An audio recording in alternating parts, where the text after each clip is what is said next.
नमस्कार दोस्तों, मैं सुधीर चौधरी। स्वागत है आप सभी का मेरे नए शो डीकोड नेशन अप्रोच यानी कि डीएनए में। तो दोस्तों, रूस यूक्रेन युद्ध के बाद से वैश्विक ऊर्जा बाजार में भारी उथल पुथल देखने को मिली है। पश्चिमी देशों ने रूस पर कड़े के बीच पर कड़े प्रभार में नए करने के पास करने के नौ बजाएगा प्रतिबंध लगाए और उसके कच्चे तेल की खरीद पर रोक लगाई। लेकिन इन्हीं हालातों में भारत, जो पहले रूस से कच्चा तेल लगभग नहीं खरीदता था, अचानक से रूस का बड़ा खरीदार बन गया।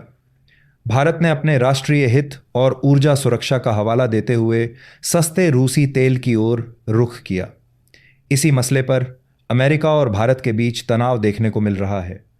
हाल ही में डोनाल्ड ट्रंप के वरिष्ठ सलाहकार और व्यापार विशेषज्ञ पीटर नवारो ने भारत और प्रधानमंत्री नरेंद्र मोदी पर बेहद सख्त बयान दिए हैं।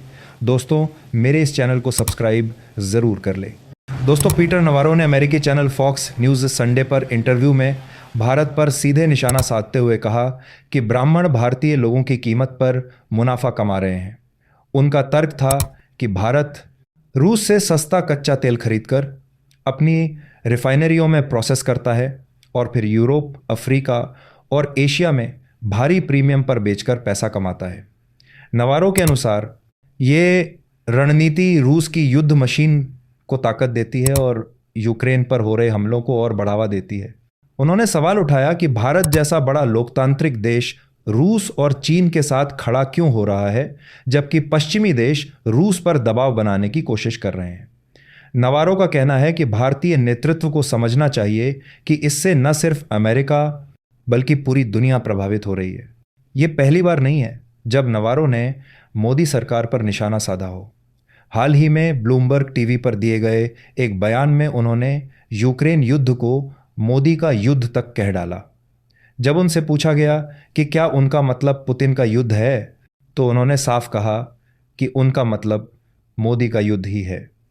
नवारो के मुताबिक रूस और यूक्रेन के बीच शांति का रास्ता कहीं ना कहीं भारत और नई दिल्ली से होकर गुजरता है, क्योंकि भारत की ऊर्जा नीतियां सीधे तौर पर इस संघर्ष को प्रभावित कर रही हैं। भारत और अमेरिका के बीच हाल के वर्षों में व्यापार को लेकर तनाव लगातार बढ़ा है।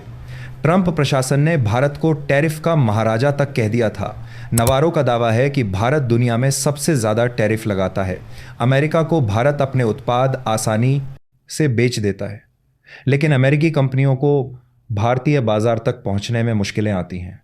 इसी विवाद के चलते अमेरिका ने भारत पर 25% रेसिप्रोकल टैरिफ लगाया। इसके बाद भारत के रूसी तेल की खरीद पर 25% अतिरिक्त टैरिफ लगाया गया, यानी कुल मिलाकर भारत पर लगभग 50% का टैरिफ लागू हो गया है।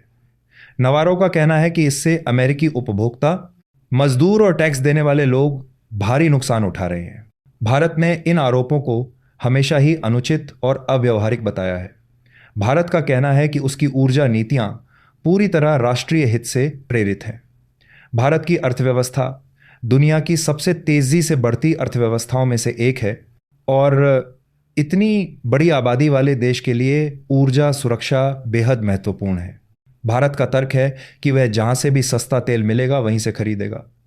रूस से मिलने वाला सस्ता कच्चा तेल भारत को अपनी ऊर्जा ज़रूरतें पूरी करने में मदद कर रहा है और महंगाई पर भी नियंत्रण बना रहा है।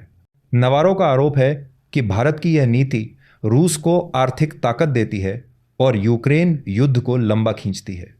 वहीं भारत का कहना है कि पश्चिमी देशों ने अपनी ऊर्जा सुरक्षा के लिए दशकों तक रूस पर निर्भरता बनाई और अब भारत पर उंगली उठाना दोहरा मापदंड है। भारत की इस रणनीति ने रूस को भी मजबूती दी है। आज रूस भारत का शीर्ष ऊर्जा आपूर्तिकर्ता बन चुका है। यूक्रेन पर आक्रमण से पहले भारत रूस से लगभग नगण्य मात्रा में तेल खरीदता था, लेकिन आज भारत रूस के लिए सबसे बड़ा बाजार बन गया है। पीटर नवारो के बयानों ने अमेरिका और भारत के बीच रिश्तों में तनाव को और बढ़ा दिया है। अमेरिका चाहता है कि भारत रूस से दूरी बनाए और पश्चिमी देशों के साथ खड़ा हो, लेकिन भारत संतुलन साधने की कोशिश कर रहा है। एक ओर वह अमेरिका के साथ रणनीतिक साझेदारी बनाए रखना चाहता है, वहीं दूसरी ओर रूस के साथ ऐतिहासिक और ऊर्जा संबंधों को भी छोड़ना नहीं चाहता।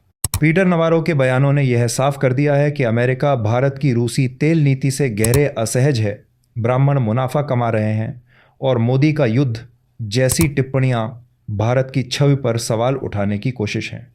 लेकिन भारत ने साफ कहा है कि उसकी प्राथमिकता उसके नागरिकों की ऊर्जा ज़रूरतें और आर्थिक सुरक्षा है।